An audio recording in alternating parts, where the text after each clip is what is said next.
Hello everyone and welcome to the live today with none other than the very well-known photographer Neeta Shankar ji. So in a very little while Neeta ji will be there with us.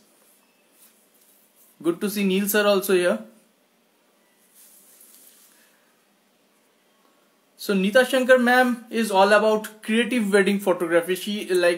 Normally we have been seeing photography as a documentary for a long time, but now things have changed much.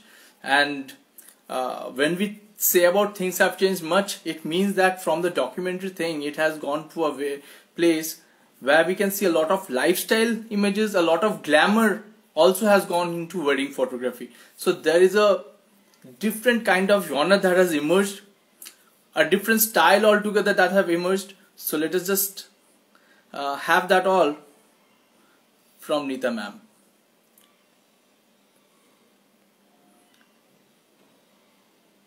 Yeah, so we have Neeta ma'am with us.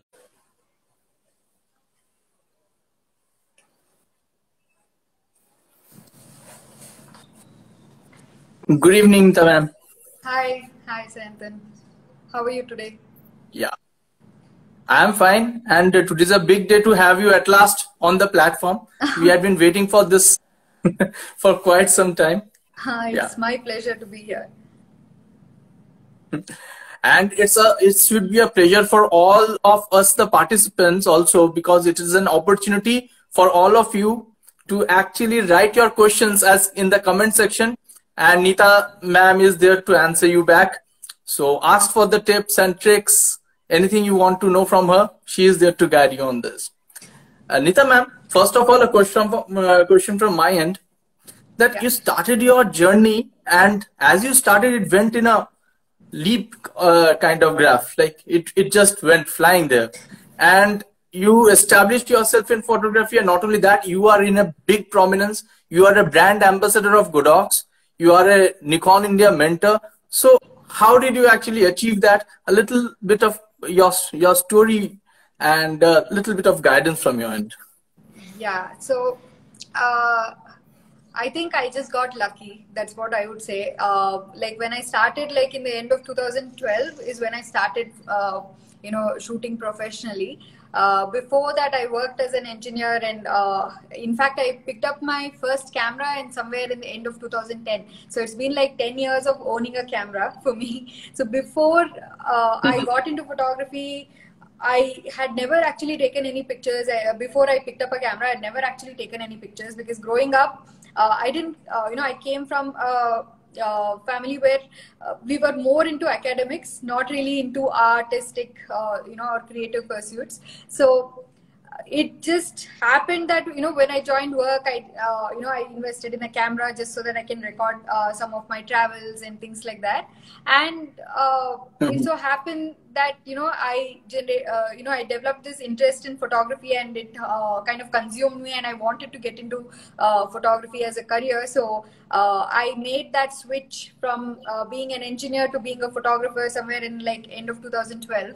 And it just my first real professional assignment was to shoot a wedding of my classmate. And this wedding I got because I'd put up some pictures of my travels and all the portraits that I'd taken during travels. Like I'd been to Ladakh, so I'd taken some portraits there. I'd put that up on my social media, and my classmates happened to see that, and one of my classmates asked me to shoot her wedding. So that was my first ever wedding shoot that I did. And luckily for me, it was a paid one as well, because my classmate was really nice. She said, even though you don't have experience, I definitely want you shooting my wedding, and I'll pay for it. So it was that was a strange feeling, because that was the first time I'm shooting an assignment professionally, and someone was ready to pay for my work and my time. So that was I think the life-changing moment when I shot that wedding, and I really enjoyed shooting that wedding. So after that, I started getting a lot of requests for shooting weddings, and then it just went on from there. So yeah, it's been a really amazing journey. I too feel that in a short period of time, I was lucky enough to get like some really good clients and some really good assignments. So I could actually, and also put in a lot of effort. There has been a lot of sleepless nights and months of hard work that has gone into, years of hard work that has gone into this. So everything, kind of like went well, and we are doing considerably good right now. So hoping for like a lot more success in future. And Neeta ma'am, one more thing is that when earlier we were seeing wedding photographs, as of like wedding shooting, as they used to say, like we used to actually put it aside as, okay, that's a service kind of photography, and professional means like portfolios or fashion, or let's say for the designers when you shoot, or some big event, fashion events and all, those were some kind of commercial work. But now when we see the images, they are not anymore documentaries. They are a lot of lifestyle, a lot of glamour has gone into that. And more than that, it's a lot of unposed, candid kind of images. So, and in your images also, we see a lot of that happiness, those moments, those emotional moments are much there. So how do you put in that charm, and what is that you find in your frames? What is that particular thing that you want to juxtapose in your images? Yeah, you are absolutely right. Like wedding photography has changed a lot. Like it has come a really long way. From like shooting in a documentary style to just covering the rituals and families. It's now become like more of a lot of effort goes into making it look really glamorous and nice, and capturing beautiful portraits and things like that, apart from of course focusing on the moments. So basically my style of photography is also pretty much where I focus a lot on real moments. So especially during the rituals, we don't really direct the couples anymore, like not like how it used to be earlier. So it's all like in the moment. Candid pictures is what we capture. And of course when it comes to portraits, it's becoming a lot more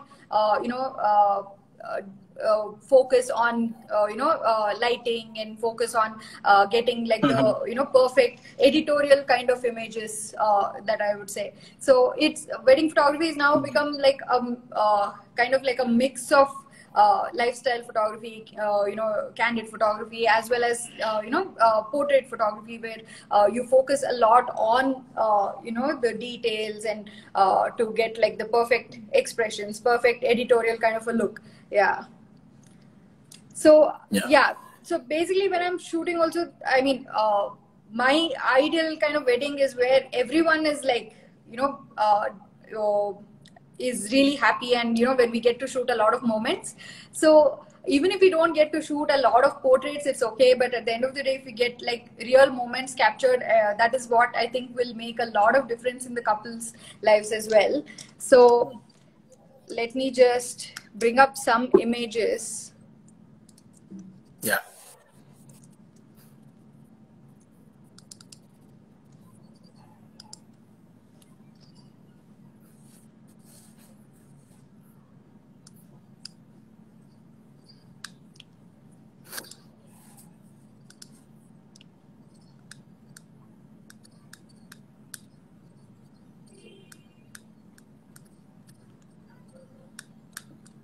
Sorry, I've taken a little bit of time.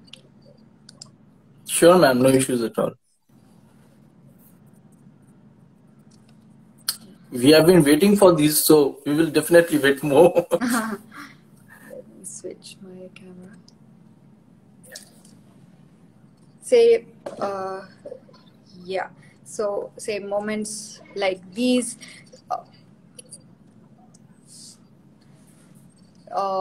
Which are captured during the ritual itself.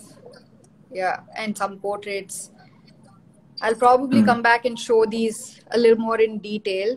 But so moments like these,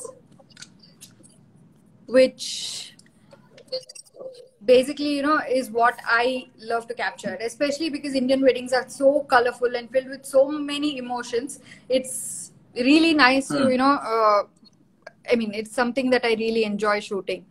Let me bring up, say, something like this.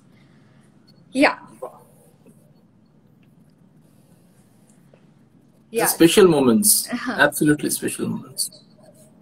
Yeah. Ma'am, what are those lights that you actually use of Godox, and how much convenient do you find the Godox, because you have been using Godox for quite a considerable amount of time? Yeah. So what are those specific lights that you are using to create this magic? Okay, so say in images like this, when the rituals are going on or during the wedding, most often I'll need my assistant to hold one of the lights for me, and I'll want them to like keep shifting from place to place, because to adjust the right angle for lighting and things like that. So I want the lighting to be something which is extremely portable. So it is extremely important that it's not too heavy and it's not stuck in one place. So for such things, sorry, yeah, once again, yeah. So for such images, I would prefer something that's lightweight. So 8200 I think is like the perfect fit in my bag. It even fits, it's just a little bigger than the flash, so I can place it on top of in the top pocket of my bag, and it's like just another flash. So I think after trying a lot of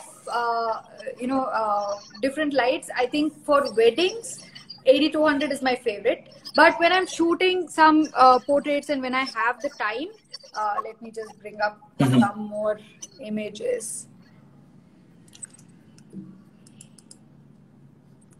Yeah, so say images like these, sorry, the image is not looking right on the screen, but I mean, because the camera is displaying it in a weird way.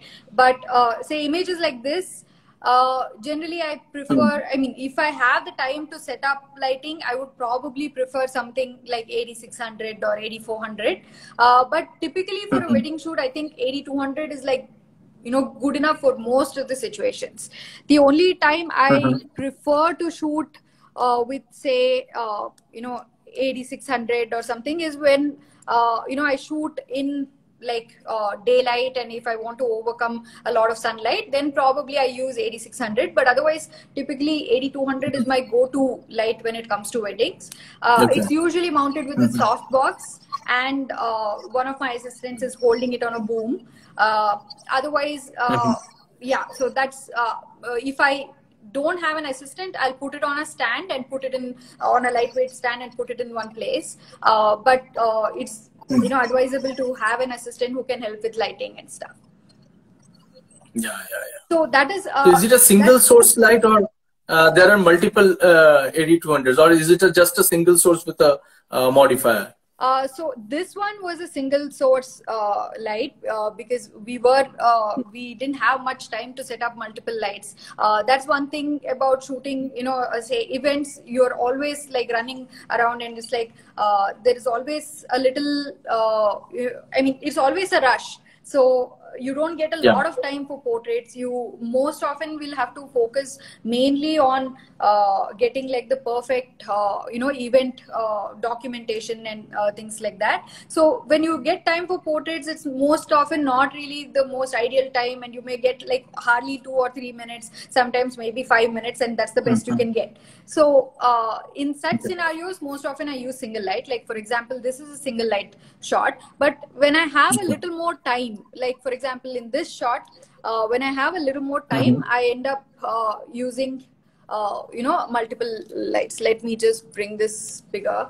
Yeah, so here it's like there's one key light, there is one fill light, and there's one rim light as well. So if I have time, I'll definitely set up more than one light, because that's what will add a lot more to the image. But most often for weddings, it's a rush, so it's better to go with a single light setup. Yeah, so that's what I use, especially say even during rituals like the shot that I showed, or even during any of these bridal portraits. Most often my go-to light is a 8200. But other than that, I also use LC500 because that is again an amazing LED light. So like for example, let me find some images. Sure. Yeah. Yeah, so like even say for detailed shots like these, it's really handy to just have an LED light and light it up. Or even I've done a lot of portraits as well in LC500. Let me find something with LC500.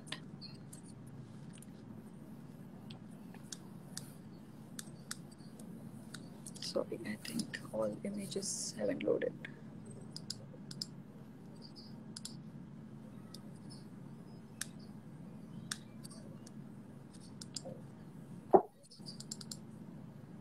That's a huge list of images. Yeah.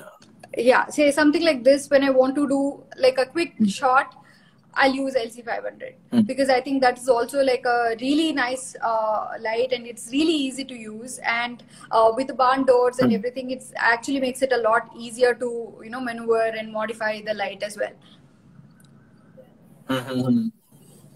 And also very good because it has a remote control also. You can control it from a distance. You don't have to go to the light and control. Yeah. Yeah. Last time I remember one of my friends did the shoot. Like he was very happy because he got the effect of the fire on the bride very nicely. Because there's a fire effect which gives a unusual. Yeah. So that was there. Yeah. Madam, would you guide us on more tips and tricks on creating those beautiful images? And before that, let us just see some of the questions that we have received. Sure. And after that, more into the images. Sure. Let's see. Okay, so Mr. Amol is asking that V1 is better for outdoor or pre-wedding shoots. I think. So if you're shooting outdoor, I would ideally advise to go with a little more powerful flash. V1 is great if you're shooting like early morning or late evenings when the sunlight isn't very bright. So otherwise, if you're shooting in broad daylight, I would recommend either shooting with AD400 or AD200, at least minimum of AD200. I think should be a good light to use. So if you are concerned about portability as well as power, then AD200 or AD300 is a nice balance to strike. And if you don't mind the weight and it not being a little heavy, then I think AD600 would be an amazing light to own, because that's what, whenever I'm shooting in like broad sunlight, that's what I prefer to use, because it gives me a lot of power to overcome the all that ambient light and create nice shots. Also, you can put the light beyond your frame. You don't have to put them close by to your subject and later on keep on removing them. Yeah. There are a few more listening, but also the reclaiming. Okay, so he's praising his photography Evershine. He says that not only the special moments that you have captured, ma'am, but it's also the detailing of even the small rice. So those have come in very high details. So he's liking that. There's a bigger question from Sunny Shani. Ma'am, I use the Godox V1 Canon mount with Godox Octabox, but my photographs were not looking natural. It shows that I shoot with flash pictures. Okay. So maybe he wants to know how you put, where to mount, where to put. Yeah. Once again, let me just bring some images up to answer this question. So when you're shooting with flash, there are two ways to shoot basically. One is when you meter for your ambient light and you add a flash as just a fill light. And then there is another way where your flash is the key light and your exposure is like much lower than in general. Once again, I'll just bring up an image so you'll get an idea. So for example, in this image, you can see that I've retained some of the ambient light, the blue sky and things like that. But most often, I mean, more than anything, it shows, I mean, the key light is much more powerful than the ambient light, because I wanted it like that. I wanted to underexpose the overall scene and just, you know, have that light on the bride alone, so that the attention goes there directly. So here it's obvious that I've used a flash, but it's okay. I mean, it all depends on your vision and what you want to create. Now, for example, if I go to some other image, like for example, if I,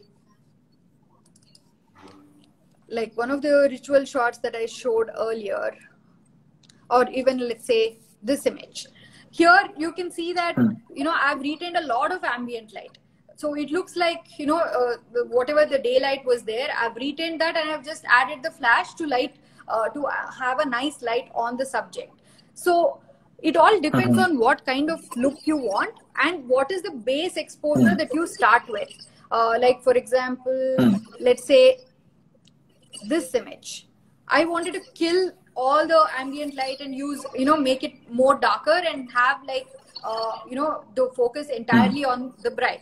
There are other images in the same set where I've, you know, ensured that the ambient light is also there, and I've captured, you know, just added the light, external light as a fill light. So it all depends on your base exposure. So if you start off with a base exposure that is including a lot of ambient light and use your flash as a fill, then it won't be obvious if you're using, you know, it won't look like you're using a flash. And also you should always use flash from an angle. If you put the flash directly onto your subject space, then it is going to make it very obvious, because it is going to be flat lifting and it will not look nice. Yeah. Also, one modifier kit is there. Probably a lot of V1 users may not be aware, or maybe 90% are aware, 10% are not aware. That is the AK-R1 kit set. Yeah. That's a brilliant kit set. You have a honeycomb to a barn door to fresh lens kind of lens to dome diffuser, whatnot. Everything is there, including the gels also. So AK-R1 kit is required. If you have the V1, you must have the AK-R1 kit. Yes, so, absolutely. Yeah. Like, I think that has completely replaced mag mod modifiers for me, because it's so much more easier. I don't have to like put the grip on, and I can just use the AK-R1 kit, and it's also really compact, so it just goes into like one small corner of my bag. So I think that is definitely, you know, something which is not very expensive and something that will give a lot of control over your light. Sorry, I just lost power there for a second. Yeah. So you will get a lot of control over your light, because you have a grid or you have a barn door. You can, you know, decide what kind of, you know, light that you need. Like for example, if I'm shooting an image like this, I would definitely want to put the grid on, because I don't want the light spreading in like on the floor and everywhere. Sorry. Yeah. So yeah, sorry, my computer keeps locking itself. Yeah, I forgot to switch that. And then also, and then also another thing is there, like even on the honeycomb, even on the grid, if you want, you can put the dome diffuser. You can place one on another and create a whole different gamut. Yeah. Maybe I should also mention about, I saw one person using, that is the SR1, which actually can turn your square flashes, like rectangular flashes, to a rounded flashes on which you can put the AK-R1 kit. So you can directly mount that adapter. Yeah. In fact, I think I was the first one who asked Godox to, you know, Godox India to get SR1, because I wanted to use it on my V860 and, you know, make it compatible with AK-R1. So yeah, so that definitely is such a handy accessory, a handy you know, tool to just put on any of your existing flashes and then use AK-R1 modifiers on it. Ma'am, many photographers find it little bit difficult, you know, to number one is when they want to pose their couples, like the bride and the group, they either start up showing mobile on their mobile screens, please pose like this, or else they really fail how to make them understand what are the poses to go for. And then another part is when they take the bridal shots. it's very difficult to make the bride, especially not only the shots when it's because these days we are creating wedding films. So during the films, it becomes very difficult to guide the bride which side to look, when to lift up her eyelids. So what is your kind of communication? What is your recommendation? How to communicate this and get the work done easily? Yeah, so in order to be able to guide the couples anything, first of all, you need to have that rapport with them, because otherwise, if you just go in and you start telling them, do this, do that, look here, look there, look up, look down, it'll seem really weird, and then they'll become really conscious of the camera and they'll not really pose well.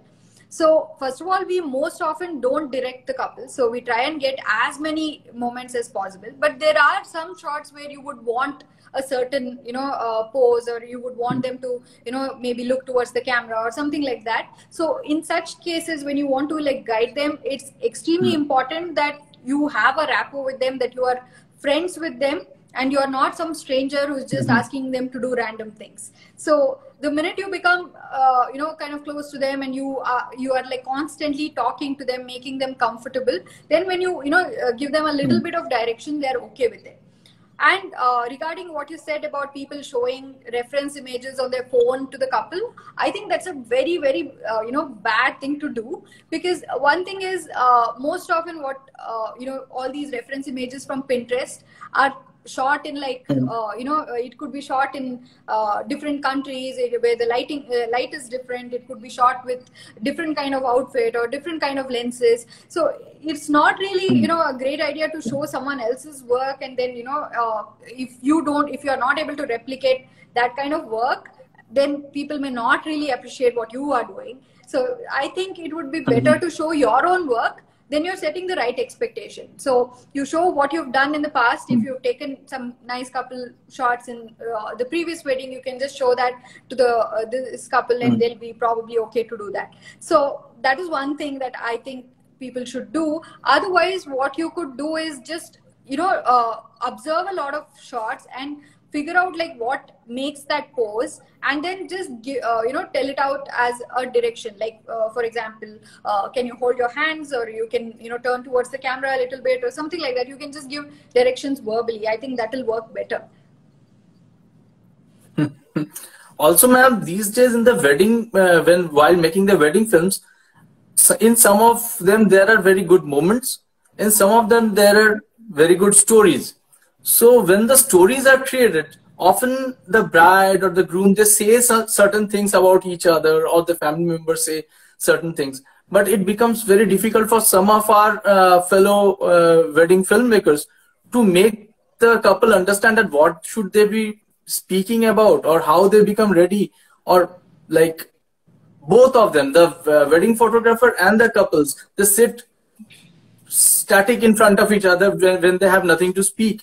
They don't really get, and people are more camera shy, because people who get wed, that is for them also the first experience. Suddenly they are getting interviewed, and it becomes really difficult for them also to answer, to cope up with. So what is your suggestion, how to make that happen properly? Yeah, so I think if you let the couple be themselves and talk about their story, if you make it more personalized, that's when the real emotions will come out. And it's important to understand their likes and dislikes well in advance. Have some probably catch up with the couple before their wedding, understand their story, how they met, or how, who's important for them, or all these things. If you know better, then you can actually ask them to talk about things that matter to them. Because I think there are some things which can't be posed, or which can't be faked on a camera. So it has to be like when they talk about their story, it has to come from their heart. That's when it'll look real. Otherwise it'll look very odd. So it's better to hear about their story well in advance, so that you know what topics to bring up or what topics to talk to them about. So yeah, I think that is what will help when you're shooting. Try to get them to talk about real things, about things that matter to them. That's when they'll be really emotional, and that's when that emotion will be captured on camera. Ma'am, when often couples prefer to go for destination weddings, let's say, So what are those kind of lights that you should be carrying for destination wedding? Because you are on your toes. It looks like you are going on a tour when it's a destination wedding. It is not. You are always on your toe, and you know that now this destination, next this venue, next this, so different events. So what is that? What are those kind of lights that you carry? And you also know that you will have to create certain images which actually establishes that you have shot it real big. A big event has been shot. Yeah. So what are those lights that you must carry? Yeah, so I think the first thing is, of course, a powerful flash. I mean, in my kit, there are like 3 kinds of lights that I can't, miss. One is, an on-camera flash, like V1, which I use most often, say any indoor event and things like that. I prefer to keep that on. I don't use bounce flash all the time. So I keep switching that V1 to, act as a trigger for my AD200 at times, most often, because most often I shoot with AD200 itself. But sometimes, maybe, you'll have to run to a corner of the, destination where you may not have, your AD200, or you may be shooting in a small place where you would want to use a bounce flash. So in such scenarios, it's always, ideal if you have like a bounce flash also, on camera flash. So I use V1 and I use AD200, my AD200 with softbox like this one. So this is like my go-to kit. So you can see how light it is. So this light is what my assistants would be holding. They'll just hold it in the direction that I want them to hold, and or I can even put it on a stand, so it always has this attached to it. So because this is really tiny, you can see I don't put like a huge softbox on my AD200, because like you said, when we shoot in destinations, our equipment has to be like lightweight, and we can't go with like, trucks full of equipment. So so this flash and the small softbox easily fits into my bag. So that is the second light that I absolutely love. And second, the third light that I can't shoot a wedding without is the LC500. For all those quick shots, where you need to, you need to be like on your toes, and you can just have, LC500 to be held. So we usually use like 2 LC500s, so that at least, your one can be a key light, another can be a fill light, most often.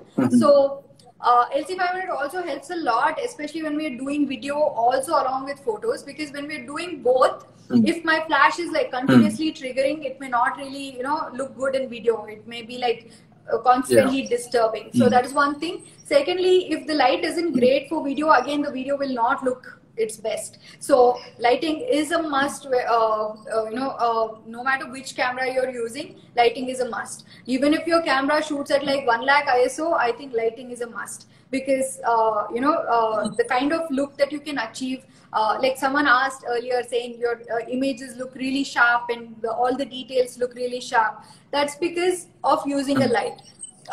Because light is what makes it, when you use good quality lights, that's what makes the image details and everything stand out, and the colors to look more vibrant and stuff. Neeta ma'am, what are the modifiers that you really prefer? Like you prefer and you suggest the others can take them when they're using lights like the V1 and the AD200 Pro, basically, not the V1, AD200 Pro. Which are the soft boxes that they should be using? Yeah, so like I talked about, this is the one that I use. This is the, I think it's called AKS7 or something.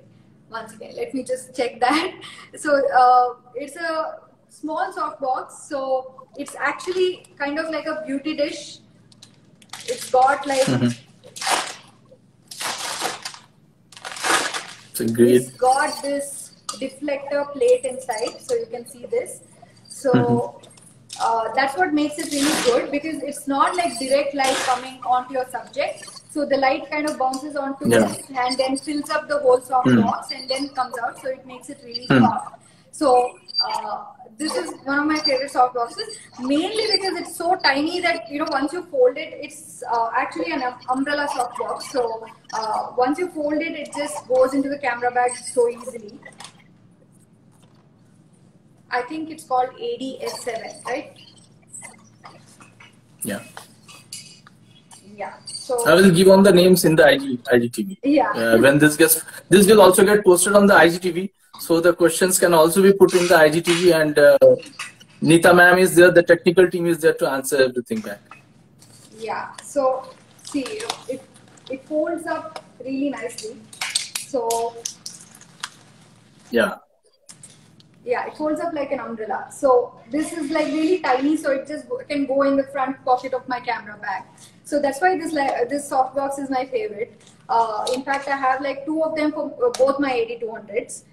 So I use the bulb head of the 8200 with it because the bulb head will allow the light to like spread out a lot more than the flash head. So yeah. Yeah. So this is my most favorite modifier. Other than that, like you said, I use the AKR1.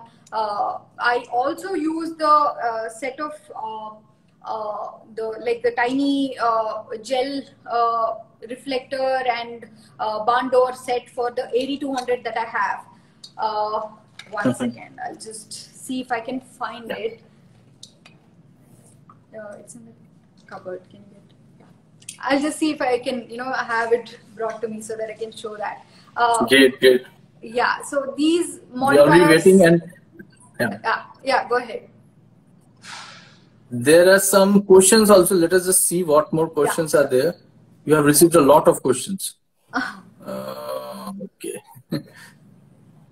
Okay. So somebody is asking my mirrorless camera. So he is asking for food photography.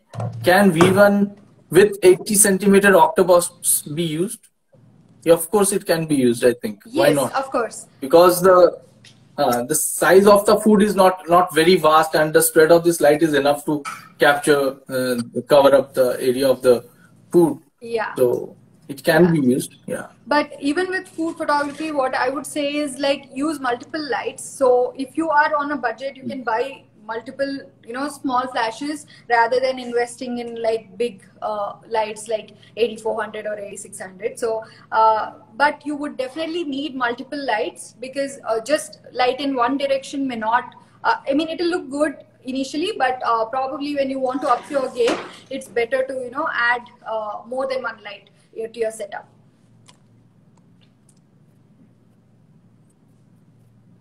Okay, another this is from Photography Ever Shine again. So which flash do you use for night portrait, black backlight and key light? So ma'am has already answered that one. Yeah, so if you're shooting in the night, you don't need a lot of power. So because you don't have to overcome a lot of ambient light. So you can even use V1 or V860, anything would work. So just put it on a good softbox and like an 80 centimeter or a 60 centimeter softbox, and that should be good.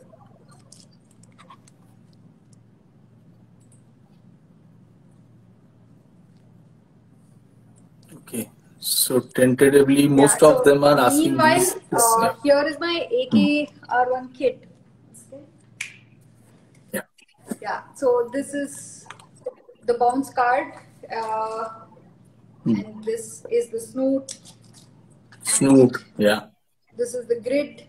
This is the diffuser dome that you can just, and these are all magnetic, so similar to like how MagMod is. So you don't even need a grip. You can just attach it to V1 because V1 also has like a magnetic rim. So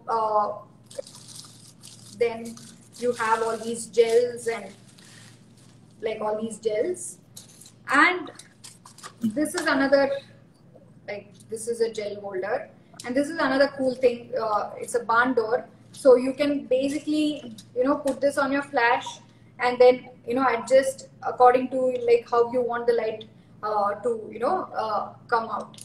So these are really handy, and it doesn't really cost much. So it's a great set to experiment with, especially if you own a V1 or if you own 8200 with a round head, or if you don't own a V1 or if you own a V860 or TD685 something, you can get the SR1 adapter and you can just put all of these on it. And even on the AD200 Pro, you can put that HR200 and it becomes a round headed. Yeah, so AKR1 can also be put on the AD200 Pro. Yeah. The round head is again another favorite of mine. If I don't have the time to like set up the softbox, and if I want like a quick light source, I think the round head, the light quality from the round head is a lot softer than the flash head or the bulb head. So I can even use it with the diffuser dome from AKR1, and that will soften the light a little more. So I think that is again a really nice thing to own. If you have an 8200, I think a round head will be a really good option to upgrade. There's a lady photographer with us who is asking question. We must answer her back. Divya Sahaji is there. So she asks that I have one V1. How can I make it a master flash? Well, when you mount it on, it's a master flash. Also, please tell the settings to make it. Maybe she means like how to use it like a trigger to other flashes. Okay. So. Okay. Okay, let me do one thing. This is something I'll do as a, I'll create a reel, or I'll create a story on my account, and I'll post it in 1 or 2 days for sure. So Divya, you can check back there. My account is Neeta Shankar, so do check back on my account. I'll post this because I don't have the V1 handy right now, so I can't really show you how to change that. But it's a very, very simple thing. So in like less than 2 or 3 button presses, you can shift V1 from being an on-camera flash to being a trigger or a transmitter to any of your off-camera flashes. Yeah. Great. We will have a very good addition to the video segment, and people will be, it's okay.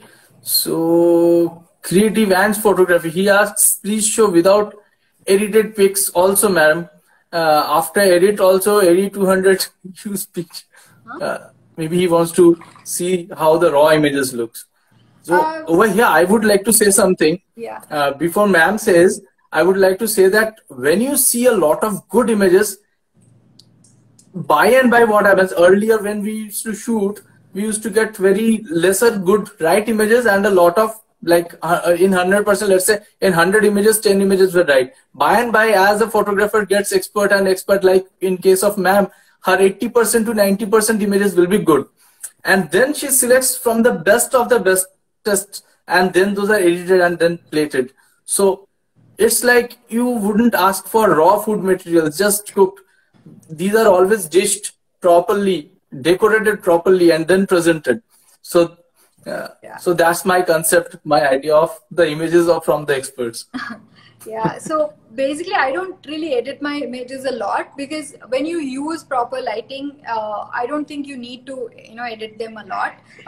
So as long as your lighting is right, all you need to do is make minor corrections in contrast or vibrance, and maybe a little bit of skin retouching and things like that, or cloning out blemishes and things like that. But that's the only editing that I do, because one thing is, when you're a wedding photographer, you don't even have time to do so much of editing, because you're literally delivering like thousands of images to your client.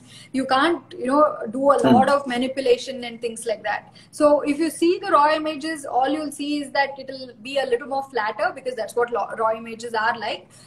So I would have added contrast, I would have added vibrance, and I would have probably added a little bit of sharpness, and maybe retouched the skin. That's about it.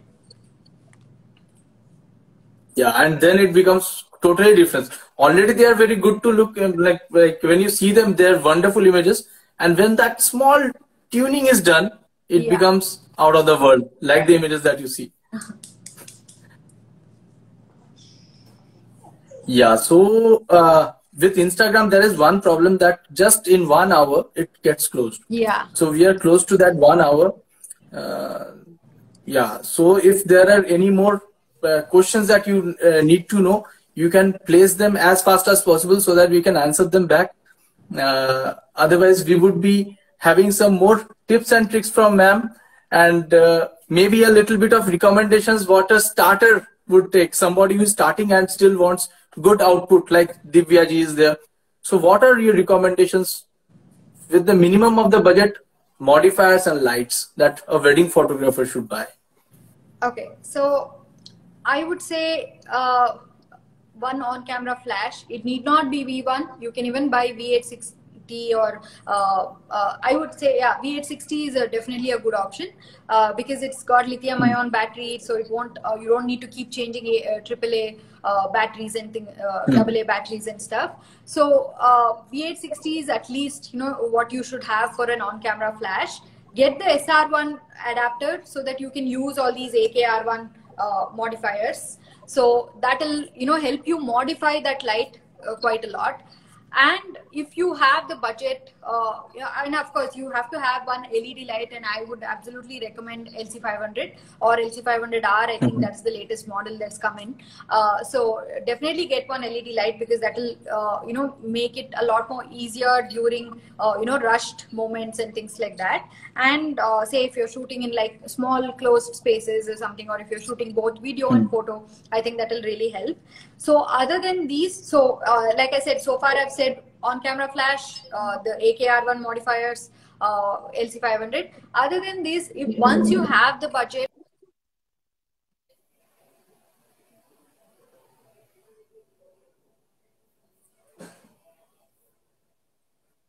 Yeah, now started coming in.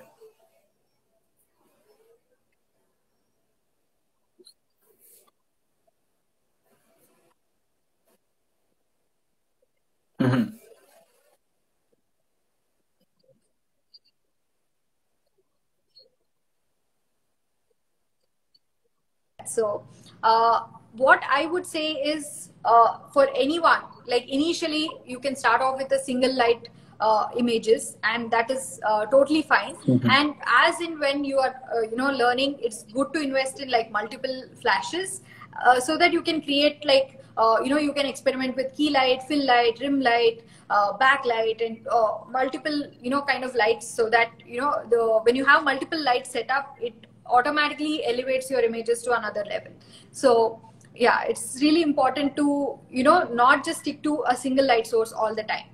When you are in a rush, yeah, single light source is totally fine. But as and when you have the time to explore more, invest in like multiple flashes, even if it's like small flashes, many of them, that is also totally fine.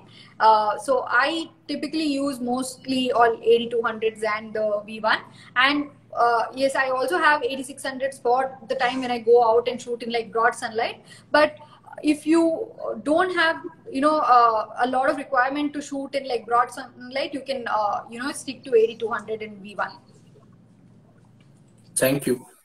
Thank you, ma'am. And over here we are having more questions on that part only, the V1 and sync. So we will be having that video from you, as well as I will be also putting something, like if you ask directly, I will be calling you up and trying to resolve the problem. So those two are from there. This video will be on the IGTV. So show your love there. Do like the video, so that any comment, anything that comes on this video, you can also see the answers. So, and any questions you still would have, put them over there. Neeta ma'am is there, I'm there. We will be answering back on and Neeta ma'am, thank you so much for this fabulous session. And it was really a very informative session. Thank you so much. Thank you. I had a great time too. It's a pleasure for us. Thanks everyone. Bye for now. Thanks everyone.